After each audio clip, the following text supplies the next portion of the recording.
Masuk ke rumah makan, kata yang punya makan minta maaf langsung suruh keluar aja kami dari situ.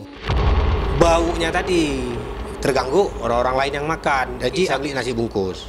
Makan rame-rame di dalam ambulan dengan mayat itu tadi. Yang satu lagi saya memang tidur di samping mayat lagi. Begitu saya antar kira-kira jalan 8 km, meledak ban mobil saya itu.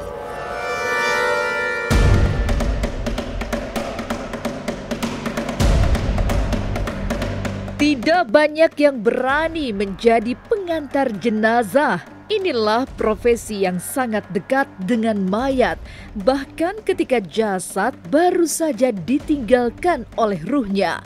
Hanya para pemberani yang mampu menjalankan pekerjaan ini, sebab banyak pengalaman ganjil terjadi selain harus bersahabat dengan segala hal yang menyeramkan. Lantas, kejadian apa saja yang dialami Pak Iwan dan Pak Adi Sucipto sebagai driver ambulans yang menjemput mayat di lokasi kecelakaan?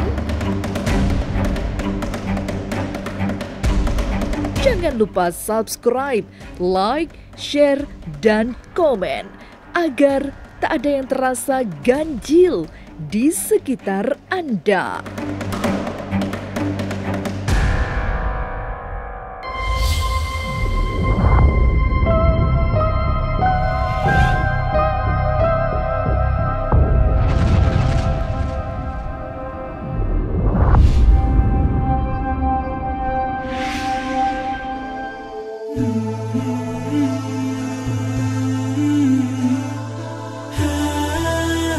Pengalaman demi pengalaman dicatat dalam ingatan Pak Iwan saat menjadi pengantar jenazah di perusahaannya di Riau. Sebab nyaris setiap hari selalu ada kecelakaan kerja terjadi. Salah satu yang tidak bisa dilupakan adalah sepulang mengantar keluarga korban. Di tengah jalan ada bangsa lelembut yang ikut di dalam mobil. Jadi saya pulangnya kan sendiri. Nah di situ saya mulai itu. Pernah saya betul-betul saya lihat itu, memang ada kayak rambut panjang putih gitu. Nah, tapi duduknya di sebelah saya. Rambut panjang putih, baju putih gitu. Jadi langsung saya berdirikan mobil di tengah hutan itu. Jadi kan setiap ambulan yang kami pakai itu kan ada radio. Pakai radio itu, radio kayak HT gitu kan. Kan bisa radio ke sana kemari gitu kan. Saya radio kawan lain kan gitu kan. Tolong bantu saya ini, saya bilang gitu kan. Mobilnya mogok nih, saya bilang gitu kan. Padahal mobil itu nggak mogok karena saya merasa ketakutan. Memang nampak besar rambut panjang gitu, perempuan duduk di sebelah saya itu. Takut juga saya itu. Pernah sekali pulang saya dari Pekanbaru ngantar orang insiden juga. Pecah kepalanya ini, meninggal dia. Pulangnya udah malam juga saya, karena kan supir ambulan ini kan begitu kita antar ke rumah sakit, kan kita nggak bisa pulang terus. Kita kan harus berhubungan dulu dengan siapa ini, itu serah terimanya kan ada. Nah, kan menunggu dari pihak perusahaannya ini kan gitu, kan nggak langsung pulang kita. Begitu saya pulang kan makan waktu juga, hari udah tengah malam. Itu pernah pengalaman mistis juga sama saya dulu. Itu memang gawat juga itu waktu itu. Saya pulang bawa orang pendarahan, hancur kepalanya ini. Pulangnya udah jam 3 malam lah saya pulang waktu itu. Pokoknya saya sampai ke rumah udah pagi, udah subuh. Itu memang kayak ada seperti beruang. Kayak beruang hitam itu duduk di belakang saya itu. Nampak di dekat apa ini saya.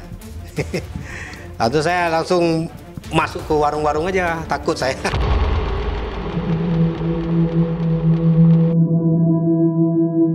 Cerita lain terjadi setelah bertahun-tahun menjadi driver ambulans.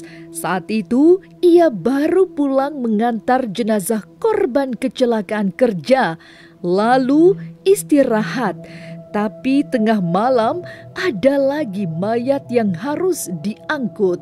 Saat itulah tiba-tiba di dalam mobilnya sudah ada sosok misterius yang duduk di sebelah kemudi. Jadi malam ini saya baru pulang antar mayat, main insiden juga. Terus satu hari ini kan nggak ada kegiatan apa-apa, standby, mobil sudah siap cuci nih. Karena setiap kita habis bawa mayat, kita kan cuci mobil, cuci darah semua ada. Mobil kita standby kan, hari ini nggak ada kemana-mana. Hari ini eranya nggak ada yang kita bawa. Ternyata di tengah malam nanti ada orang insiden. Ada orang insiden. Kira-kira jam tengah malam lah, jam 12 lah ya. Di telepon saya. Waktu itu memang angin kencang, hujan lebat. Yang pernah saya lihat itulah sepertinya macam ada orang buka pintu mobil saya itu, duduk duluan. Saya belum masuk udah duduk dia duluan itu memang nampak saya itu. Pintu mobil belum saya buka, begitu saya buka udah ada orang duduk di situ. Tapi langsung hilang gitu. Dari Riau, Pak Iwan pindah ke Jawa dan melanjutkan profesi sebagai driver pengantar jenazah. Pengalaman paling penting terjadi saat harus mengantar jenazah ke Magelang. Itulah pengalaman pertamanya membawa jenazah dalam jarak jauh. Ini pengalaman saya. Pengalaman saya semenjak saya bawa ambulan dari tahun 99 sampai tahun 2009, saya pernah ngantar mayat ke Jawa Tengah. Ini surat jalannya ini surat ini jadi apa saya lah, kenang-kenangan saya gitu. Inilah perdananya saya dulu ngantar mayat ke Jawa dulu ini. Nah, ini saya. Ini dulu meninggalnya di tempat saya, tapi bukan insiden ini. Ini sakit, tapi sakit dibiarkan oleh temannya gitu. Diabaikan gitu aja. Akhirnya meninggalnya ini udah berapa hari ini baru tahu kawannya ini.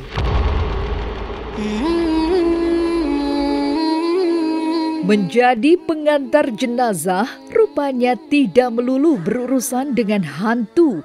Pak Iwan bahkan pernah memiliki pengalaman diusir dari rumah makan sebab ia sedang membawa jenazah yang sudah mengeluarkan aroma tidak sedap. Jadilah pada kesempatan lain ia membeli makan di warung lalu menyantapnya di dalam mobil ambulans di sebelah mayat yang diangkut. Pernah saya sekali masuk ke rumah makan, pergi makan. Kata yang punya makan, minta maaf langsung suruh keluar aja kami dari situ. Baunya tadi terganggu orang-orang lain yang makan. Jadi akhirnya kami parkir mobil kami jauh-jauh, saya jalan kaki, saya beli nasi bungkus. Makan rame-rame di dalam ambulan dengan mayat itu tadi. Yang satu lagi, saya memang tidur di samping mayat lagi. Karena udah ngantuk tadi, saya kan bawa supir dua. Kalau tidur di depan kan sempit kali mobilnya gitu. Saya tidur di sebelah mayat lagi pernah. Cuman ya itulah rasa takut-takut gitu aja saya pasti ada takut-takut gitu. Tapi karena udah ngantuk kali kan, gitu. Pengalaman tak terlupakan terjadi saat membawa jenazah yang tiba-tiba terjatuh di lantai mobil ambulans. Ia tidak tahu persis mengapa jenazah itu bisa berpindah tempat. Dugaannya jatuh akibat mobil terlalu kencang atau saat melewati jalan menikung. Tapi setelah itu ia ngebut karena takut. Saya pun waktu itu udah ketakutan juga itu. Loh, kok mayat ini bisa jatuh gitu. Jatuh dia bulat gitu. Cuma posisi jatuh telungkup langsung dia. Itu orang kena besi waktu itu, langsung meninggal. Saya sendiri bawanya itu loh. Dari lokasi tempat kejadian, itu pas lagi azan maghrib itu.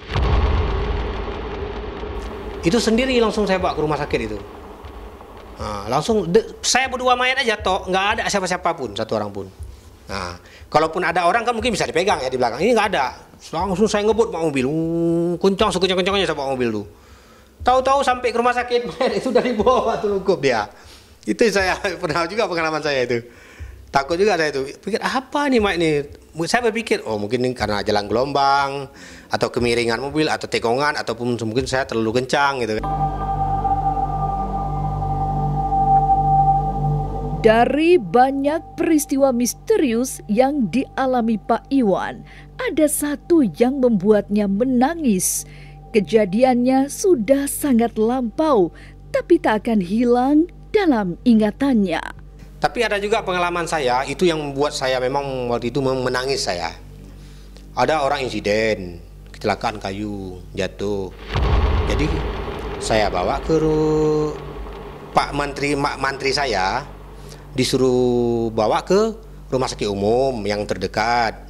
Cuman ada pesan Pak Mantri, Pak Iwan, kalau si pasien ini minta bawa ke Pekanbaru, dari Kerinci ke Pekanbaru itu memakan waktu 2 jam. Jangan dimau katanya, karena nanti kalau Pak Iwan bawa ke Pekanbaru, kalau ada apa-apa terjadi kita nggak tanggung jawab. Akhirnya saya ambil keputusan sendiri, gitu. Saya antar. Begitu saya antar, kira-kira jalan 8 km, meledak ban mobil saya. Si yang orang kecelakaan tadi ini di dalam mobil, meledak ban serap nggak ada. Itu ban serap nggak, menangis saya di situ. Waduh, minta tolong, mobil saya stop, nggak ada yang berhenti satupun.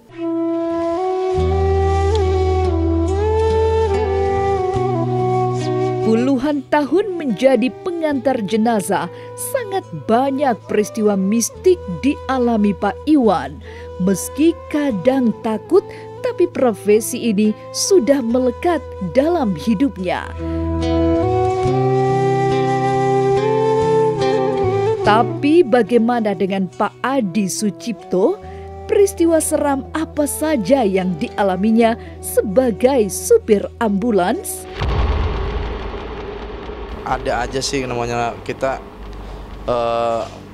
kerja ya berkaitan dengan namanya yang orang meninggal ya.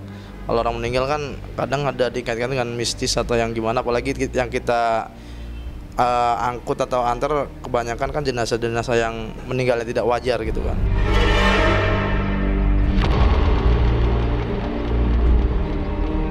Cuman kalau yang ini sih kadang kita yang namanya driver gitu kan, itu paling ya suka dibilang nyasar, disasarin ya, atau di iniin gitu.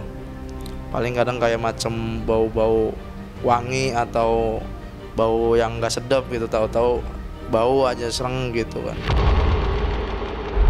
Kadang emang suka terngiang-ngiang ya kan, namanya kita ngangkut yang ada ini, cuman lama-lama ya udah kebiasaan gitu kan.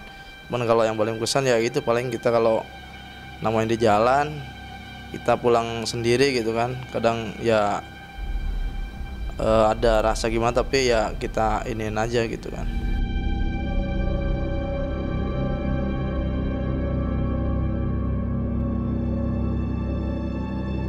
Kalau yang kita antar itu jenazahnya emang kebanyakan yang itu yang nggak utuh, karena kan kita kadang yang kejadian-kejadian yang kayak masa ketabrak kereta, yang gantung diri, yang pembunuhan, itu udah kerjaan kita kan.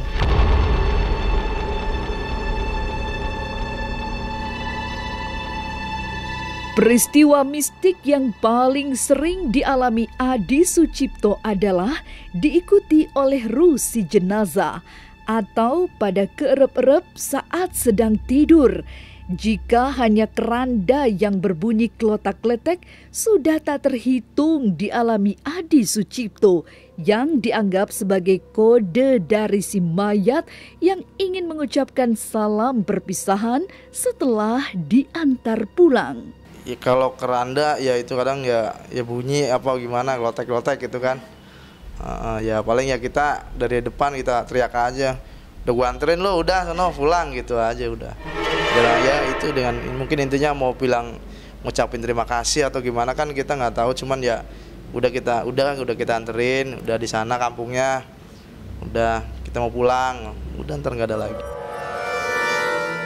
Namanya ini suka direp-rep gitu kan, karena kita kan kalau rep-rep itu kan karena kita satu badan kita kotor ya kan, ya mungkin tak arwah dia atau ini kita nggak tahu, alam ya kan.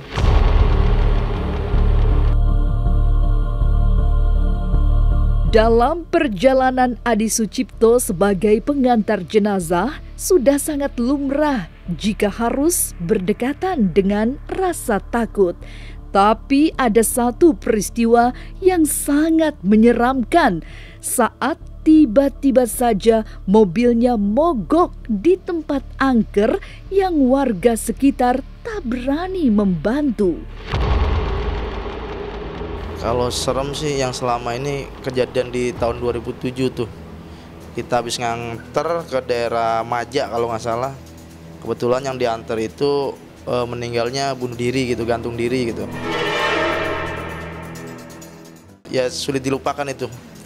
Karena tiba-tiba ya mobil kita mogok di tengah hutan. Ya di jauh di pemukiman gitu kan, masih di daerah ya yang rawa-rawa gitu. Setelah kita nganter, kita sampai dari rumah keluarga, jenazah udah turun, kita balik. Nah kira-kira 1 kilo lah, itu di situ kita mogok. Mobil nggak bisa hidup, akhirnya didorong karena kita alhamdulillah kebetulan waktu itu krunya berempat, biasanya sendiri kita berempat. Dan itu didorong di ini nggak hidup-hidup, akhirnya ya sampai dinyatakan mogok. Kita kembali lagi ke sana ke warga, dimintain tolong, nggak ada yang mau. Nggak ada yang maunya, ternyata usut-usut di situ angker tempatnya.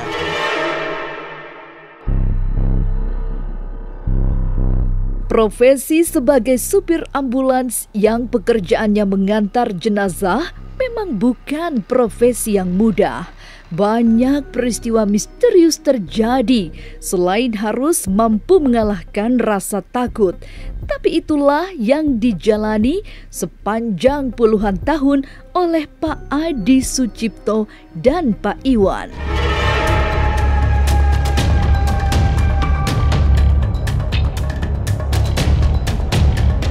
Inilah Ganjil yang akan menguak berbagai misteri di alam nyata dan tak kasat mata. Sampai jumpa pada episode selanjutnya dengan kisah-kisah ganjil setiap hari Senin, Kamis, dan Jumat pukul 5 sore. Tapi sebelumnya jangan lupa subscribe, like, share, dan komen agar tak ada yang terasa ganjil di sekitar Anda.